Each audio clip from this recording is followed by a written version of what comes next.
How you doing? Teresa used to work. That's good. When I was sharing, you were ranking them.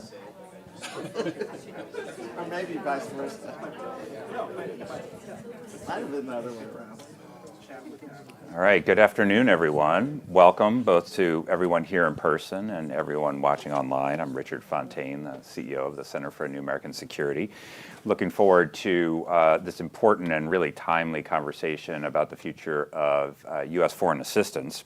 We're fortunate to have with us Representative Bera. He currently serves as the ranking member on the Subcommittee on East Asia and the Pacific in the House Foreign Affairs Committee, and the Honorable Ted Yoho, who served as a Republican member of the House from 2013 to 2021. He's a recognized leader on global health and food security and international development finance issues. We're meeting today, as I think we all know, at a pretty pivotal moment for the future of U.S. foreign assistance. Foreign aid has been a cornerstone of U.S. foreign policy and our engagement with the world for decades, for a very long time, and has served roles in advancing our strategic interests, advancing our values in many countries around the world. And as we saw in some of the really important programs, PEPFAR and some of these other things that have been in place now for a number of years, saved millions of lives and made a big difference in plenty of places. Then there was last year with really sweeping cuts to foreign assistance in terms of the programs, the dollar amount, of course, the abolishment of USAID and the sort of shockwaves that sent through the foreign aid enterprise as a whole and to the recipients of many of that aid abroad.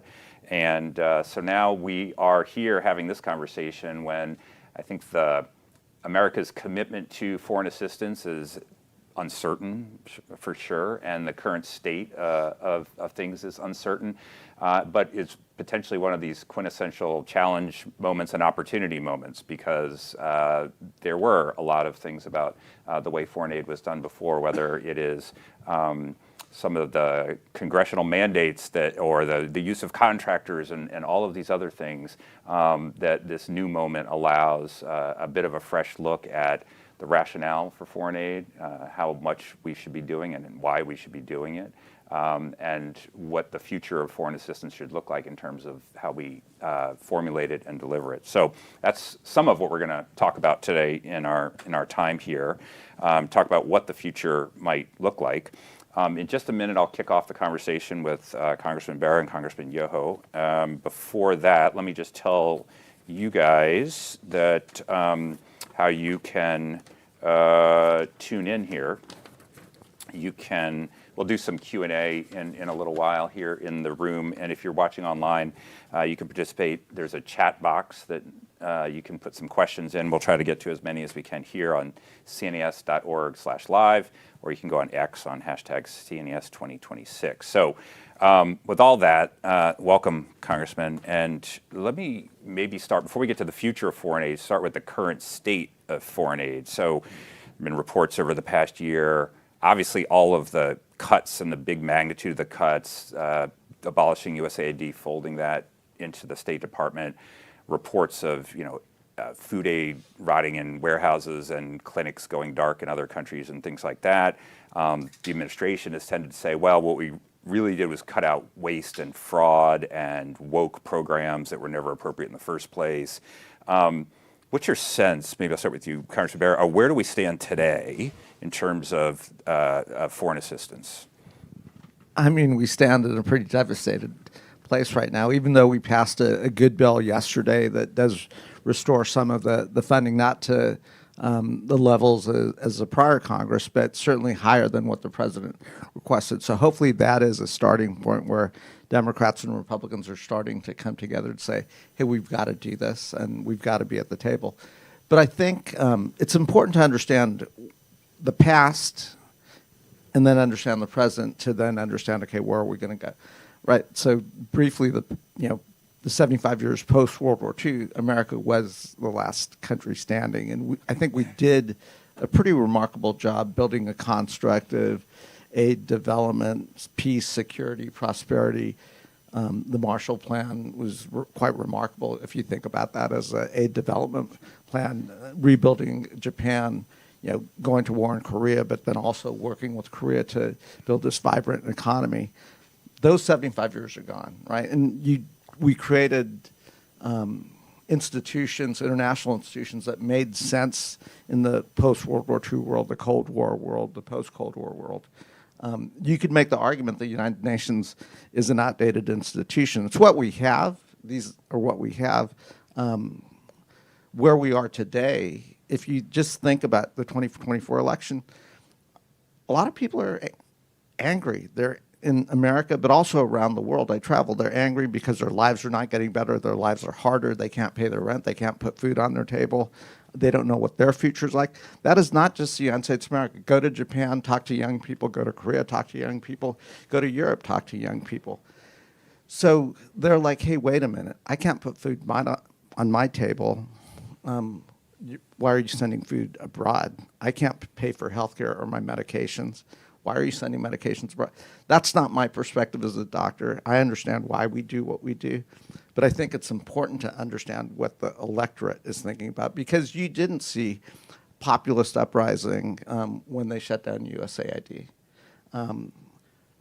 That's a hard thing for me to swallow, because this is super important. We just came out of a pandemic, and if you don't understand why we have to be over there doing surveillance, investing, building health systems, we missed an opportunity to actually build a constituency there. So we have to do this. I think sometimes, so then the question is, where do we go from here? Trump's disrupted. We were doing an event, and I think he would take that as a compliment. He's disrupted and upended an entire system that was built. Shame on us if what we try to do is build what we had before, because there were things that weren't efficient. We've got to think about different ways of doing this. The next 3 years, the next decade are going to be rough. We're going to see suffering. We're going to see, food insecurity, water insecurity. But we're not the only ones. As soon as we cut our funding, look at what a lot of European countries did and others around the world. They cut their funding because they're dealing with the same domestic issues. Let's take it as an opportunity to build the constructs that we need for the 21st century. How do we do it together with like-valued allies? We have other competitors that are out there in Beijing and elsewhere, going into Africa. And let's build what actually reflects the 21st century. Again, it's going to be rough. We're going to see a lot of pain and suffering for those of us that are in this space. But there is a conversation about the what comes next. Mm-hmm. Congressman Yoho, maybe you can give your sense of this, and also kind of the politics of this, as Congressman Bera was saying. I mean, when I think about the politics of foreign assistance on the Republican side, for example, I mean, MCC was a George W. Bush initiative. PEPFAR was a George W. Bush initiative. The Development Finance Corporation really sort of took flight during the first Trump administration. So it's not intuitive to me. Instrumental in doing that. Right. So it's not. What I was going to say is it's not intuitive to me that this amounts to a Democrats are for foreign assistance, Republicans are against foreign assistance kind of thing, because it doesn't really seem to have worked out that way. And so, what kind of explains the politics of where we are on this right now? Wow, there's just so many things that you can go in different sectors, but I think what you brought up, this is not a Republican or a Democrat issue, and that's the problem. We look at these things as a Republican. Oh, we don't want to do foreign aid. I was one of those.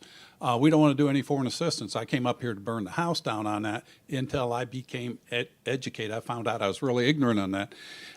When you start looking at what a program like foreign assistance or foreign aid does, not all of it is good, not all of it is bad. So let's take those things that are good, and the way I guess reformed myself, the way I started looking at it was there were programs I didn't want to support, but there were a lot of good programs I wanted to do. Starving kids. Does anybody in here not want to help starving kids? And even the hardcore Republicans, conservatives, no, I don't want anybody starving. So if you look at programs that we can bolster and make stronger, it makes sense. But if we keep looking at things as a Republican initiative or a Democrat issue, it goes away with the next administration. We need to start thinking as American policies. This is a policy for America, for the United States of America, and then we need to buy in that and get our constituents. Because when I put in the BUILD Act, when I got elected, it was the second wave of the Tea Party, and we said we were going to get rid of foreign aid. Everybody's standing and cheering in the room. But when I came back and said I introduced the BUILD Act, I had people mad at me. And so these are the people that voted for me. And they said, you sold us out and all these things like that. And I says, I went through the different things. Do you think it's better to educate people with our ideologies and the technologies we have? And they're like, well, yeah, I think that's a good thing. And if you look at USAID, when it started, it was agriculture, education, humanitarian, and it kind of grew beyond its purpose. It went beyond the purity of purpose, I should say, and it morphed into what it was that got torn down. But if we can agree that we should do some of these things, people will say, yeah, we should. And I think if we do that as an American policy that we can buy into, it'll outlast you in Congress, me. Well, I'm already out of Congress, but it'll outlast an administration. And I think that's something you can get buy-in from more people, and it says, this is what America stands for. And if we don't, it's going to be like I mentioned in the back. If you look at the JCPOA and the Paris Climate Accord, President Obama puts us in, President Trump takes us out, President Biden puts us back in, President Trump takes us back out. Take the perspective of an adversary or an ally. They're looking at American like these bumbleheads don't know what they're doing. And so you lose trust, you lose reliability, and people don't want to partner up with that. But if we had a policy, this is what America stands for, and it's codified, I'm going to put the pressure on you. If people in Congress will codify this, as hard as that will be, but if you do that, that's the American agenda that we can buy into. And I think that's where foreign aid goes, because foreign aid, foreign assistance, is the best tool that we have to do the soft diplomacy that builds those relationships around the world. But they're not going to build those relationships if people don't trust you, if they know they can't count on you. So, again, just behind the scenes, I agree with Ted. Most Democrats and Republicans, 80% of us, totally get why we do this as members. But it is changing, right? I mean, I wouldn't do it the way President Trump is totally doing it, which is very transactional. It says, okay, we're going to give you medications to address HIV and AIDS, but I want access to your minds. That isn't historically how we've done it, but it is going to be very different. And I think how we're thinking about the future is probably in more of an MCC compact model. And we could do that in a bipartisan way that says, okay, we're going to use the tools that we have, the MCC, DFC, to get this started. But the compact you're going to make with us is, here's necessary reforms that are going to have to take place to create a context where now our business community, the private sector, feels comfortable. So, you talk to the African leaders. Again, I'll stick with PEPFAR because I've spent some time in Africa this summer. They never thought these were forever programs. But if we were going to give the money, they were taking it. And we did incredible things. You go into, I was in Zambia, you see the infrastructure, healthcare delivery systems, the lives saved.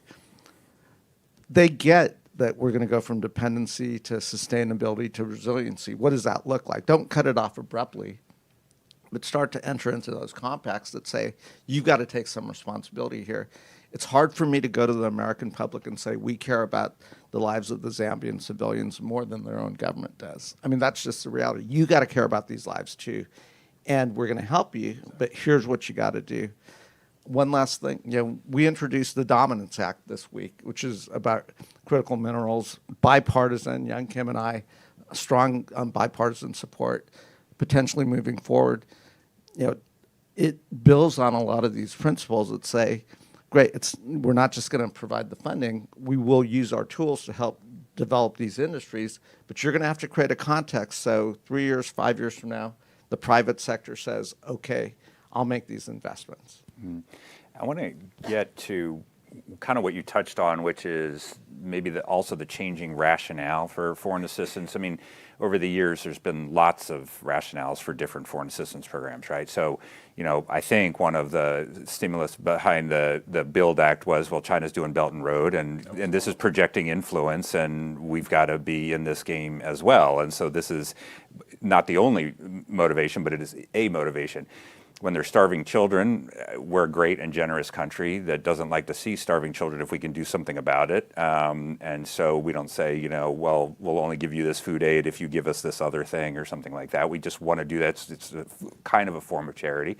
But you could imagine ripple effects where that redounds to our influence or our good. And then there's the more kind of specific things, right? We didn't want to see HIV/AIDS spread because this was a global, a pandemic and all of this.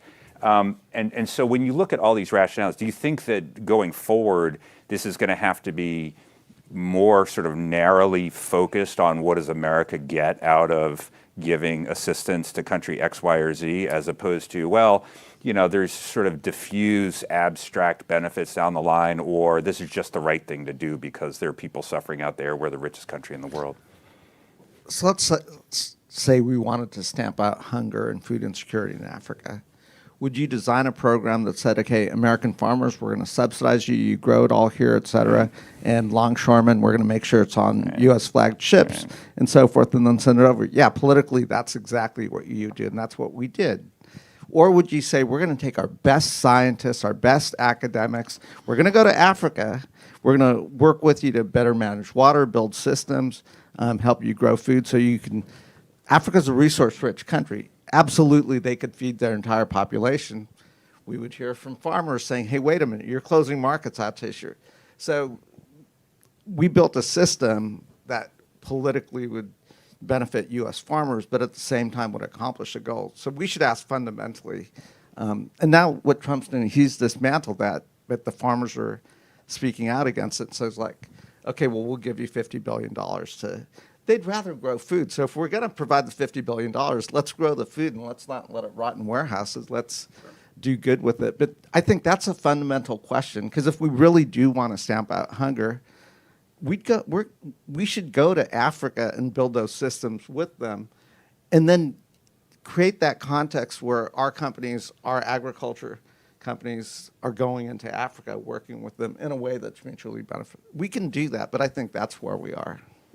Do you have a view on that too? That sort of is the rationale or the constituency necessary to support foreign assistance in the future? Is the reasoning changing as people get sort of more focused on the give and get aspect of? Yeah, there is a rationale for that, and I think Ami's been on the hearings I was on when I first came to Congress. We'd have people from the State Department come in and say, what are you working on? We're working on good governance, rule of law, those kind of things, civil society. Well, how long have you been working on it? I'd ask. They say, well, 10, 15 years.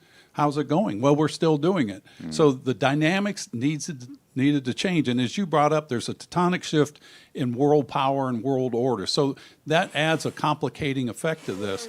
And I think the best thing to do is to help country like the MCC model find out where you're at, what do you want, what are you willing to do, because there has to be buy-in to that, and then help them get that and measure them as they progress, and if not, pull the support like they do with MCC.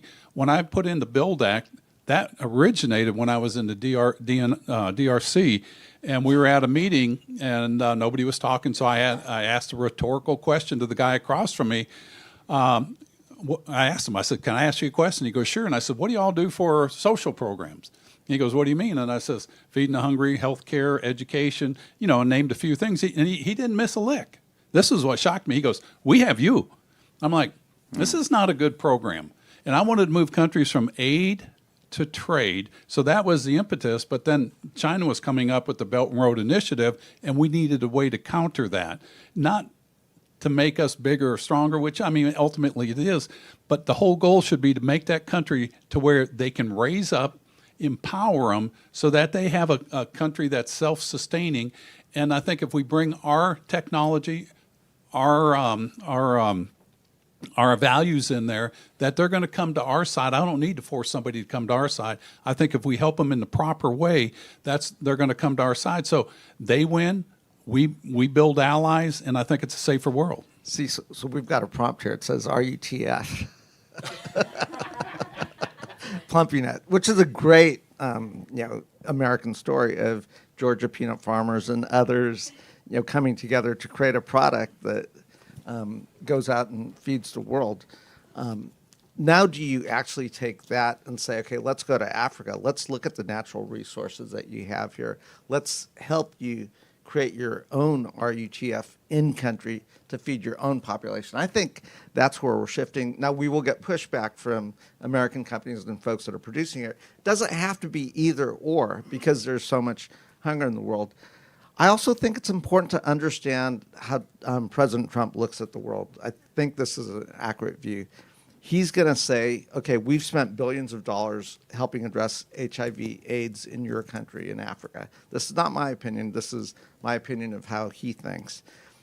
Yet, when it comes time to who's investing in your mines, you're giving it to China. You're like, we're spending the money, and you're going over there. And that is an argument that is easy to sell to the American public. Again, not my opinion, but I think that is how he and perhaps many of my Republican colleagues are starting to think about it, and probably a lot of the American public is saying, okay, well, what are we getting for this? I just think that's the context of where we are. What do you think? No, I think you're right. I think people want to know what the value is, and the value is if we can stop out like a disease in another country before it spreads over here, we're safer in this country, right? If we can stop Ebola. Remember when it came into Washington State? Everybody was kind of freaked out about it. If we can contain it where it starts, we can respond quicker, we can keep people safer, and we keep our country safer. And it's like the starving kids that, everybody will say we can support those. And this was handed to me. This is not a promotion of a product. All this is RUTF, and there's another one called Plumpy Nut. But this is something that comes from 27 different states in the United States, farm products, sugar, rice, milk, peanuts, things like that go into this product, high energy, high protein, high calories. And it's accepted on Republican and Democrats. It's bipartisan, and it's something that does a great job and brings kids out of, they go from starvation or malnutrition, starvation to wasting away. It brings them out, and it's saved over 25 million kids around the world. And so this is something that American people, when you go to them, they're like, I can support that. And it leaves a goodwill testimony in that country that does advance productivity in that country. Just like if we do, vaccines like through Gavi or, working with CEPI that go into these countries, they leave a positive impact that we all benefit from. So that's an easy sell to the American people, because if there's less death and starvation, there's less money going into medical treatments. There's a higher productivity in there, and people will remember who saved their children, I think, in a soft power way, instead of saying, look at what we did, you should, bow down to us. I don't think anybody should do that. What makes me smile is Ted and I got elected to Congress together, and that wasn't, and we're both on the Foreign Affairs Committee, that wasn't the Ted Yoho that came in as a freshman. I'm more refined, aren't I? Sounds like a Democrat. I'm going to ask one more question, then I'll go to you and for some questions, and then if there's ones coming in online. But Congressman Yoho, I wanted to just go back to your point about moving countries from aid to trade.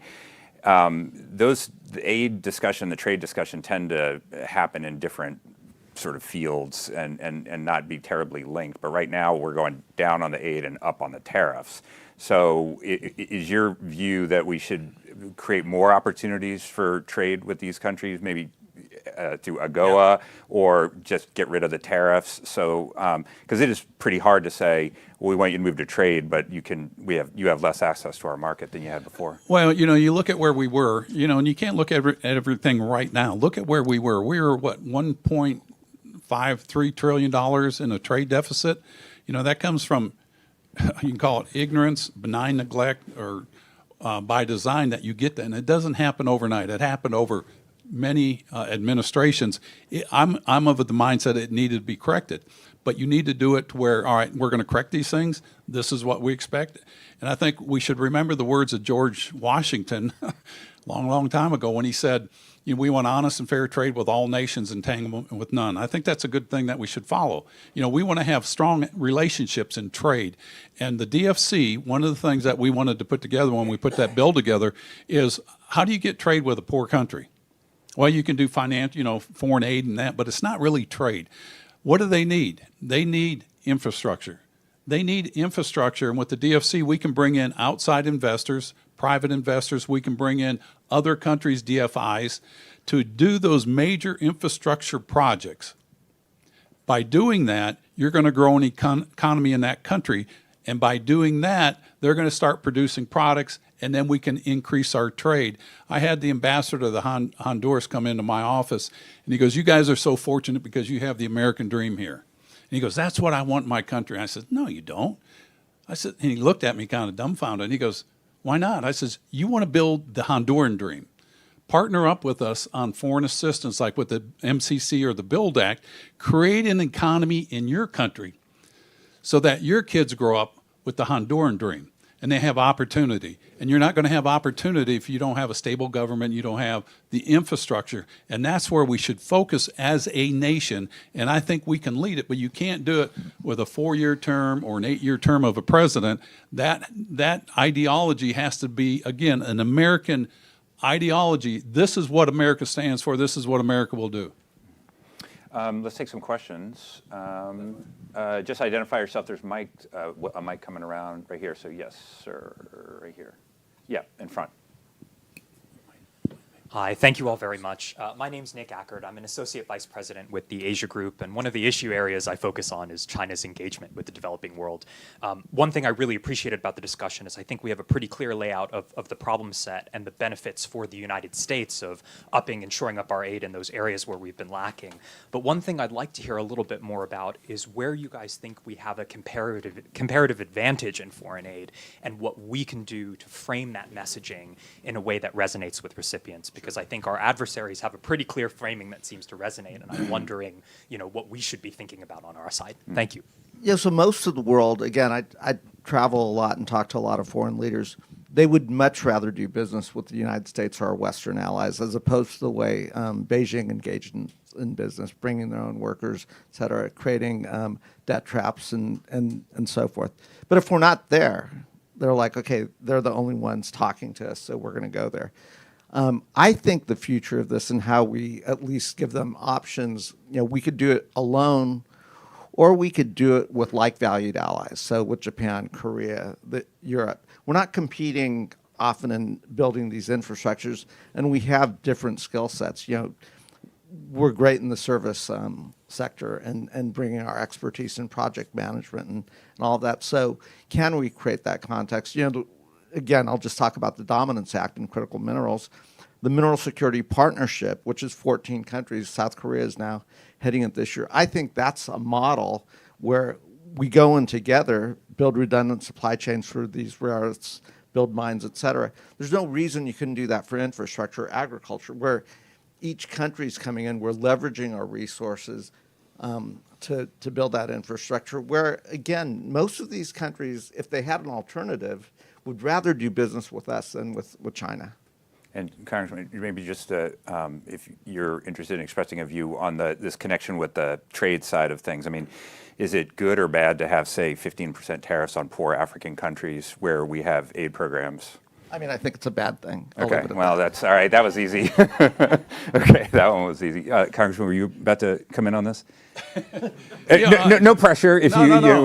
Because there's another question. No, I think there ought to be reciprocal trade. I think it should be balanced trade. To go back to your question, you got to understand what China's goal is. There's a great book written by Stephen Mosher, The Bully of Asia. It tells you a 5,000 history, and it tells you where China is going. They view themselves as the middle kingdom of the universe. Everybody else is subservient to them. We'll go back to Xi Jinping, I think it was in the 2019 or the 19th CCP conference in 2017. He said the era of China has arrived. No longer will China be made to swallow their interests around the world. It's time for China to take the world stage. Now, couple that, there's an old saying, if you want to see one's past, look at their present, where they are. If you want to see one's future, look at their present activity and what they're investing in. So if we look at China, where they came from, where they are, and what they're investing in, they're growing a military, they're spreading around the world, they're putting deep water ports where they can. I agree 100% with you. I've been out of Congress for, almost 6 years. Wow, 5 years. I'm still getting calls from people to say, we would rather partner up with you. And these are ambassadors, but also nonprofits that are in African countries say, China is everywhere. They bring their workers, they bring their material, they build a Chinese Han culture in my country, and they kind of push us to side. They don't want that. They want to partner up with somebody they're reliable, but can they be reliable if our policies change every 4 to 8 years? And this is where Congress has an opportunity to say, we're not doing this foolishness anymore. We're looking this way. And the presidents, there are 3 branches of government, and you're going to have to respect that. And I'd be really hard on that. And it's an opportunity for really America to come together. The slate has been wiped away on foreign assistance. And we were talking to the group I work with now, the Kyle House group. We talked with bipartisan members of Congress. And one of them said, they got rid of foreign aid. The State Department came out with, they've got these plans, but nobody knows it. I talked to my Republican colleagues. They don't know what it is. This is a chance for the members of Congress, Republicans and Democrats, instead of waiting for a plan that may only last for 1.5 to 2 years, maybe 4 or 3, to say, no, we're not doing that. This is the plan we're doing. Codify that into law and hold their feet to the fire. That's what I would do. And there are things that we were doing poorly as well. So if you travel and see projects around the world that China's funding, you absolutely know that China's the one that funded it. Unfortunately, we've done a lot of our aid and development through multilateral organizations where we're the biggest funder. We're funding this project, but I don't see the American flag anywhere. Right. I don't see paid for by the American people anywhere. We've got to do a better job. That's going to change right now. But that's not a partisan issue. If it's coming from the American let's take credit for it. Let's make sure the folks in that recipient nation know this is from the American people. We're doing a better job now, but kind of going forward, let's act. And often, biggest funder to the World Bank, Chinese companies are the ones that are getting the contract and going and build it. We could do a better job saying, hey, wait a minute, we're going to, So I don't think that would be a partisan issue, do you, Ted? No, not at all. I think, and that's what I think, as you were saying, the tectonic shift in world powers, that's something where that's where we need to put our power. Say, this is what we're doing, and we're going to go this way, and then run with it, and then empower these countries to really raise up their economic scale and move from aid to trade. And you're only going to do that by significant, impactful investments. It was a yes, sir, question there, and then we'll go over here after that.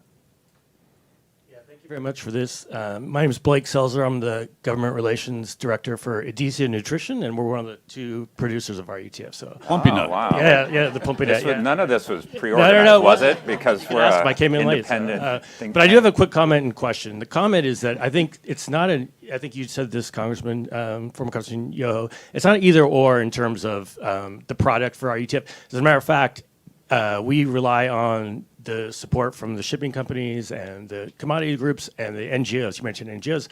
But at the same time, from our perspective, we want to empower the local countries and folks to do it themselves. And one intermediate step is pre-positioning the product that's made here in the U.S. I just throw that out there. And then second, I think, yesterday I saw one of the first bipartisan, bicameral things in quite some time with the State Department bill passing 341 to 69 or 79. So I think that's. So my question to you guys is, what do you see some of the main issues that, for probably Congressman Bera mostly, about working with the administration? Because I think we have a big chance to move forward with these programs. And I think it's important that Congress reassert its power of the purse and codify these things as well. Thank you. Yeah, let me respond to that real quick, because we're working with a group right now, the Organization to End Starvation. And this is something, and I think this can be a model for NGOs or groups that like Plumpy Nut or Adizia and Manna that are doing they have a great product and they're moving and they're having great results with that. But what they came up with is saying, 60% of the cost of that product goes into the distribution channels. And they're like, this is ridiculous. We can do it better. And that's one of the things behind the Organization to End Starvation is because they want to, these products here get a tremendous amount of philanthropic investments, hundreds of millions of dollars, $200 million that are going into this. And then you have people like Chris Hahn, I guess I already did, who funded the warehouse in Georgia, and it 100% paid for by private money. So these are things that the U.S. government should partner up with. And if the Organization to End Starvation can come up with a better way of getting that product over there, say at a 30% cost or even less than that, you got more product going more money going into the product, and it's more effective. And I think that's a model that we can follow on a lot of these things that we do in foreign assistance. So to the question of how could we better partner with the administration, I mean, I'm a realist. I think what we saw yesterday was Congress recognizing that we're a separate branch of government and, plussing up the budget request over what the president had put in. That's a good thing. And let's continue to build on that. I'm under no guise that, I think the next 2 years, are going to be challenging years. But if we're focused on January of 2029, we should take our time right now thinking about when that opportunity arises. What does modern aid, development, food security, global health security, what does that look like? What I worry about, and this is more within my own party, if you look at the vote yesterday, I understand some of the criticisms. You're codifying cuts to USAID, et cetera, and all of these things, and a lot of Democrats are angry about this. But it is better than where we were in the last 12 months. So let's move forward, and let's hold the administration accountable to implement the budget that we just passed. That's going to be the challenge. Let's assert ourselves to say, hey, we authorized and appropriated these funds for these programs. We expect you. I think that's where I will focus in the next 12 months, that are they doing what we told them to do as a branch of government, or is he shifting funds around? I think that's the short-term thing. The long-term, shame on us if we waste the next 3 years not thinking about what comes next and when that opportunity arises. And it shouldn't be rebuilding what we had before. Lisa.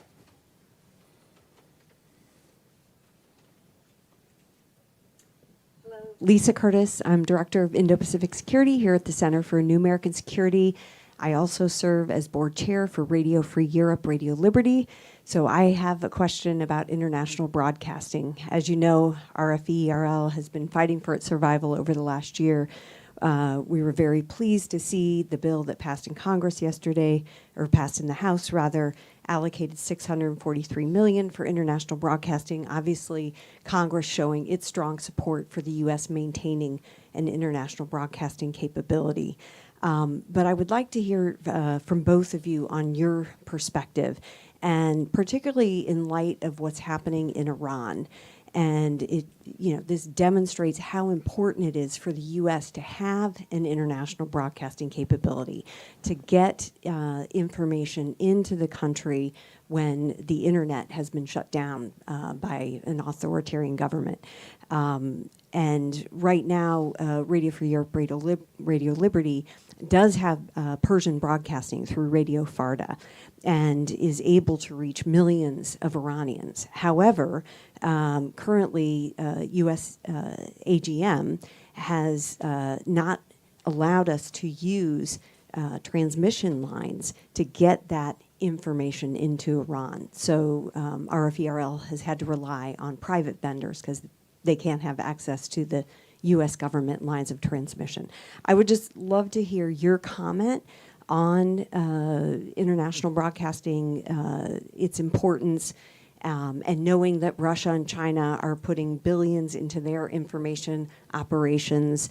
Do you think the American public understands the need for the U.S. to engage in the information battle? Do you think there would be support for international broadcasting from average Americans? I think the first step is making sure 535 members of the United States Congress understand the importance of it, and that is a drop in the bucket for the return on that investment. So build that constituency first, and then we can go out to our constituents and say, here's why this matters. Look at history. During the Cold War, Radio Free Europe was incredibly important in getting a message. And we didn't have to send propaganda out. All we had to do was tell the truth. It is a shame that we're not doing the same thing in Iran right now to get that out there. That's not dropping bombs. That's not doing anything else. That's getting the truth out there. And the truth is what unlocks things. So we are going backwards. We are losing this. What has happened under Carrie Lake is a shame. We've tried to make that point when she's been in committee and so forth. And that shouldn't be a partisan issue. And it really isn't a partisan issue. We both came of age in the foreign affairs under Chairman Ed Royce, and Ed was absolutely a champion here, right? So we've got to get back to that. Yeah, to answer your question, no, I don't think the average citizen has a clue. I really don't, because I was an average citizen. I was worried about going from home to work to home to work, making a living, and maybe catching a football game or taking my kids. So we're consumed. We don't have a clue what's going on in the rest of the world. Radio Free America, Radio Free Europe, I think they're very important to give hope and inspiration to the people in those countries. A good friend of ours, Chris Stewart, wrote a book called Miracle Freedom, 7 Tipping Points That Saved the World. The anthropologists, people that come up with all these numbers, said there's been 100 billion people in their best estimate that ever lived on the planet. Out of that, only 4.5% have lived in what we experience as liberty and freedom. We take it for granted. The amazing thing is 80% of us are alive today. That's how fleeting it is. And if you look at a pine tree, it knows to grow straight. It doesn't give out acorns, it gives out pine cones. That's an innate thing that was programmed by the Creator, whatever you want to put there. I say God. People are the same way. The innate thing we want, and I got this from traveling around the world, talking to leaders of Muslim countries, communist countries. They want a better life for their kids. They want liberty and freedom. That's an innate thing. We have a system that offers that. The people that from China, Russia, they're not offering that. And so let's partner up with those people and build systems that raises people up and empower them so they can have that. But you can't have that if they're not getting that information. Yes, ma'am, right here. Thank you very much. Just here's a mic. Thank you for very good discussion. I'm Nasrin Gross. I was born and raised in Afghanistan, and I've been an American citizen for 57 years. I'm very proud to be a graduate of one of the scholarships of USAID in 1965. Wow. And I am very proud that from the day Operation Enduring Freedom started till 2 years before we left, I lived in Afghanistan. I'm also very proud to be an American. I don't think America lost in Afghanistan. They won very beautifully. We need to think about that and say it. But I have 2 things, and I think Lisa and some of your comments touched it a little bit. When we stop helping abroad, or actually I should say it, when we start helping abroad, we send a lot of our own citizens. We get all many of our citizens involved, and therefore we have the knowledge of that place. When we went into Afghanistan, because we were 14 years away, we really didn't even have 5 experts, and there was not a single university that taught Farsi or any courses. So what I am saying, because my husband is from the Midwest, we go there, and I've been married 57 years. Until now, they say, there goes so-and-so's foreign wife. And they cannot pronounce Afghanistan. They call it Afghanistan from Africa. So what I suggest is part of this foreign aid you're talking about, please have some either media or government programs that will make all Americans aware of what foreignness means. What are these countries? It's not difficult, but it's very important if we need, or the superpower, we need to know about this. Sure. The other thing that the other side of the coin for me is that the countries we want to support, they also need to understand America. I tried so hard to get a conference in Afghanistan to bring 20 people from small town America to tell Afghans, you are not alone. Afghans used to come to me and say, teacher, do you know Americans eat chicken too? Or I would give them another magazine and say, do you know tomatoes grow in America also? and we really need to make an effort to actually make ourselves known in those countries and bring them to the level that they can understand us. So it's a little bit of a question. Thank you. Thank So you. a couple- Maybe we just get Anjali's question in here too, and then you guys can take both of those together. Hi, everyone. Anjali Kaur, former DA at USAID, currently with CSIS as a senior fellow. I know, sorry.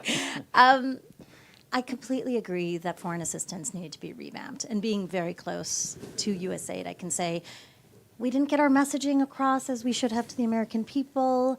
And I think the understanding of soft power wasn't there fully, right? And so for that reason, and because the dismantling of USAID happened so quickly and in such shock and awe, there couldn't be an uprising as there was across other agencies down the line. And I think the biggest regret that many do have, and I hope this is the case, is that the country was left with nothing. I mean, when you completely dissolve an agency, what happens is that you lose the credibility across the world in terms of foreign assistance, but you also hollow out the expertise. And so I'm really curious, what are, as I think both of you are saying, is that this is going to be a new form of distributed foreign assistance. I see the problems that we have with both MCC and DFC. In both geopolitical stability, in the kind of investments that they made, it was always in the same places. It wasn't diverse. It wasn't actually giving us that soft power leverage, and it wasn't actually leading us to trade more broadly than we would like. So what guardrails are you thinking about, both in terms of accountability and long-term impact, but how do you actually develop a distributed foreign assistance that's stronger than both of these agencies currently are, because they've got some deeply flawed mechanisms to date? So I'll be quick because I know there are a lot of questions. On soft power education, our K through 12 educational system has to be revamped, and we need to actually teach our kids about the world and geography, just basics of world history. In the 50s, 60s, 70s, my parents benefited from the foreign exchange student program, right? Students coming here, and I can travel all across the world, and a lot of the leaders will point out that they've gotten their education in the United States, that they may not always agree with the American government, but they love the American people, and they understood what America was about. And these are presidents and cabinet level folks, parliamentarians. Post 9/11, we really went in a very different direction. That didn't cost us a whole lot, and we should try to revamp that. We should also do a better job taking our academic institutions, which are the best in the world, and going abroad, building that in there, doing it in a way that gets our students going there as well, so they're seeing things. We don't do a very good job of that either, and we're trying to push our universities. If the students aren't coming here, let's go there, and we can do that. So those are things that we actually are talking about in Congress. I'll come back to your question. You want to answer? Yeah, I do. You brought up a great point. You got educated through USAID through the educational programs. When USAID started in 1964 under President Kennedy, it was agricultural assistance, education, humanitarian. As Ami brought up, as we traveled on Codell's, I saw so many world leaders say, I went to Brown University, I went to Stetson, I went to, or not maybe Stetson, but Sanford. It's a Florida university, University of Florida. They went to American University, so they learned the American values, ideas, and things like that. We got out of that after the Cold War. And we cut our educational through USAID, and they started focusing on other things. There was drift. They lost purity of purpose of what they were designed to do. So today, China is educating the majority of the world leaders that'll be present 10 to 15 years from now. So the idea is, whose thought do you want? Do you want Xi Jinping's thought? Or do you want liberal democracy thought? And I think our side is better. And then to get to what you said, USAID, it was tragic how it came apart and all that. But I don't think there was a soft way you could do it. Can you imagine if you brought it up and said, President Trump says, I want to get rid of USAID over the next 4 years. The arguments that would have gone on in the House floor, it would have been more politically correct maybe to do that. But I don't think it would ever have happened. I've been out of Congress, like I said, for 3 or 4 years. I had ambassadors call me as recently as 6 months ago, or before they took down USAID, said the programs USAID is running in my country is driving you away from us. And it was the DEI, wokeism, all that other nonsense that had nothing to do with building our relationship stronger. On top of that, we can't have these policies that go back and forth between administrations as radically as they have, like the JCPOA and the Paris Climate Accord. It serves nobody, and it really erodes our trust and reliability as a nation, and we've got to get away from that. So as this gets rebuilt back by people in Congress, it's your responsibility, is to build these back to where they have longevity beyond an administration, and they'll have the safeguards that if we're under a national security threat, they can go in there. But they need to answer, they need to be held accountable, they being the administration. And the biggest challenge we're going to have, and a big difference between Trump 1.0 and Trump 2.0 is, in Trump 1.0, a lot of the talent either stayed there or came back. I don't think a lot of the folks that were mid-career that are the next generation of leaders at USAID and elsewhere throughout the government are coming back. That's going to be a real challenge, that talent loss. It'll take a decade to maybe longer to build up that skill set and that talent. We're going to do what we can to bring them back. And again, the bill we dropped this year prioritizes folks as we reconstitute a Bureau of Energy. Folks that were there, they get priority hiring. That's something that we're going to have to address. We also are going to, Ted did point out that there were some flaws in how quickly funding got distributed. If we were providing $1 of aid, when it gets to the recipient, it can't be 40 cents, right? So there was a whole industry that was built up that was taking their cut. So how do you streamline that? How does $1 of aid be 80 cents to the recipient? And some of that we did by rules and laws that we wrote in Congress to have transparency that built a bureaucracy and so forth. Let's reimagine what this looks like and do it in a different way. Right. Let's do 2 last questions, and then we'll let you guys have final comments. Kate Johnson in the back row there. Thank you. I'm Kate Johnson, an associate fellow in the transatlantic program here. I mean, we've touched on some of these bits already. I agree that the aid system had become kind of huge, and as you say, of the dollar that was given, very little would actually reach the people in need. One of the recent announcements has been around the America First Global Health Strategy, which is giving money directly to governments, which in theory I think is a great thing because it cuts out some of those people in the middle and more money will reach governments. But what's the plan to support those governments in being able to manage and deliver that money to the people who need it? I previously worked in South Sudan, where the UK and the US fund the entire healthcare system. The World Bank funds a tiny bit, but it's all donor funded. There is no capacity within the government to deliver it. So how will you ensure that that capacity is built, particularly as you just spoke about the lack of expertise in NGOs and USAID, et cetera, so that money doesn't disappear somewhere and actually reaches the people that need it? Oh, and let's do one last one, and then you can take both those. Yes, ma'am. Hi, Kat Walsh. I served across administrations as a national security advisor at USAID. So most of all, my role was kind of engaging with the NSC and other folks of the interagency. So I was embedded with special forces and doing a lot of like cross collaboration. So I'm going to ask some questions mostly focused on the national security elements of what USAID, I believe, provided and what you guys are thinking about is like the next fix. My first, I'll ask two, but they're kind of in the same vein. You'll get it. One thing I think we lost is people outside of Capitol. State Department's really great at staying in Capitol. And, as our military troops are repositioning to the Indo-Pacific region, we actually don't have a lot of forces in Africa, which like a lot of African nations appreciated for the most part in terms of stability. So what does that look like? What is that future model? And it doesn't have to be foreign assistance, but like, how do we get Americans out to the field outside of Capitol to like have those long-term relationships? And then the second part was, in the national security space, when things happen incredibly quickly, we tend to say there's either like military actions or sanctions. And there's a space in between of like, how do you act with soft power quickly? And I guess there are a lot of other actors that we haven't talked about, like Department of Energy, Department of Commerce, Department of Labor. They all played a really big role in Cold War era. They all have mechanisms to surge on the ground. There's like the Foreign Agriculture Service, right? But how are we trying to build something new that has this integration and this ability to prioritize throughout the system of the U.S. government? So when we get in that room, we have those different tools. That's it. So a lot in both of these questions. I'll try to keep it short and just address some of that. So America First Global Health, it sounds great. Give the money to the government and let them.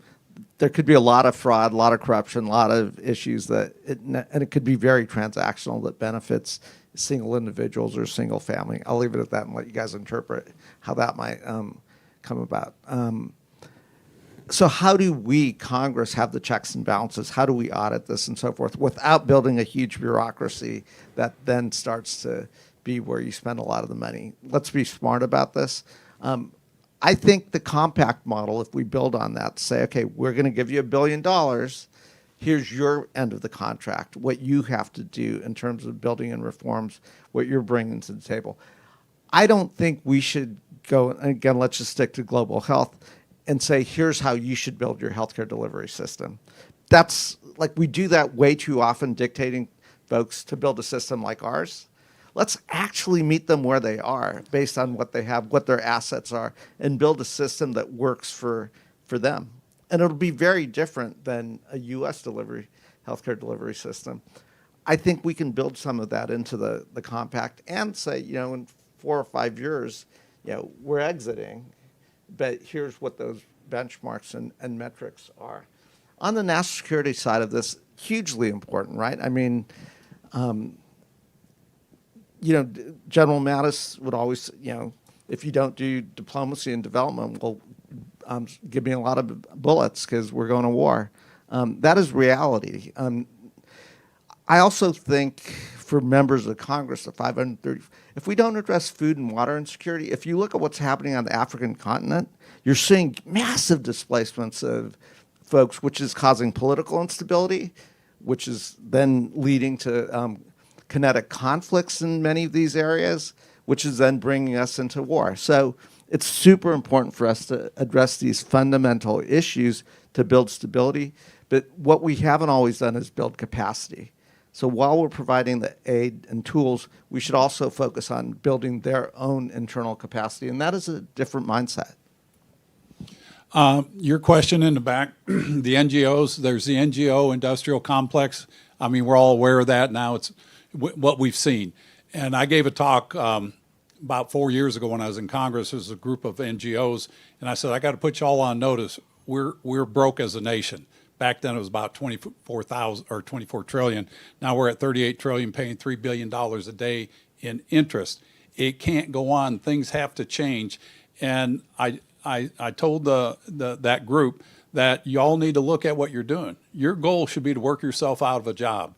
Work yourself out of a job and move on to the next thing. If we're not doing that, it becomes a career. And I think what you do on the ground is fantastic, but it should have a start date. Starts off with what are you trying to accomplish, a start date and an end date. And if you do that, it'll be a lot more effective. Now we're rebuilding those organizations, and the ones that come out with a specific plan of what we want to do. There's so many groups that we meet with that are either philanthropic or NGOs that are on their own. If they can come back with a plan, say this is what we want to do in this country, this is how we're going to do it, and have those metrics, those will get funded, and I think those will come back. Your question, again, I think it starts. You've got to have all these tools available. Foreign assistance is a tool and it's a vessel that we can do to advance our policies to create those relationships, but it also has to be a tool and a vessel that raises that country up. And if we're working in concert with them and with allied nations, we have to do that. But you can't exclude anybody. When I was the chairman of the Asia Pacific, before you were, we had a group of the ASEAN nations there. And I says, the thing that makes us work so well, because we're the only non-Asian nation in ASEAN, I says, is because we're all liberal democracies. And Ambassador Pham from Vietnam was there. And he was standing up. And when I said that, he goes, and I just happened to catch that. I said, but you know what? You don't have to be, because there's Vietnam and they're a communist nation, but they're strong and they are moving forward.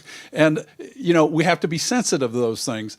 But I think, again, if that country, it has changed so much, Vietnam, becoming more open. I mean, like you said, we should meet a country where they're at, find out where they want to go, and let's help them with the tools we have for the betterment of both of us. And it all comes back to national security. Can I close? So with a real world example, I go to a lot of refugee camps when I'm traveling as well. And, I think this was at Camp Kakuma in Kenya.